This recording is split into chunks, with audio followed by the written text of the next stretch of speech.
नमस्कार शेतकरी मित्रांनो, मी ITC प्रतिनिधी ओम देशमुख।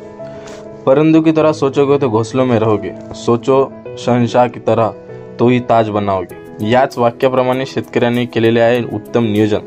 तर चला आज आपण आलो आहोत टोमॅटोच्या प्लॉटवरती। यांचं हे नियोजन आपण इथे बघणार आहोत। तर शेतकरी मित्रांनो, आपण आपल्या समोर बघू शकता हा टोमॅटोचा प्लॉट आहे। टोमॅटोचा प्लॉट मध्ये पाण्यासाठी किंवा औषधीसाठी यांनी ही ड्रिपची व्यवस्था केलेली आहे।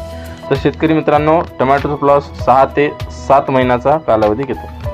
तर 3 महिन्यानंतर याला हार्वेस्टिंग म्हणजेच की फळं वगैरे यायला सुरुवात होते। मला 6 महिन्यामध्ये 5 ते 10 किलो टमाटे मिळतात। एक एकरामध्ये 6 ते 7,000 प्लांट बसतात आणि एका झाडापासून दुसऱ्या झाडाचं जे काही अंतर आहे ते तुम्हाला 2 ते 2.5 फूट ठेवायचं आहे। आणि एका एकरामध्ये तुम्हाला जवळजवळ 40 टन एवढं उत्पन्न 5 ते 6 महिन्यात मिळू शकतं। तर शेतकरी मित्रांनो, असेच नवीन व्हिडिओ पाहण्यासाठी आजच ITC मार्स ॲपला डाउनलोड करा। धन्यवाद।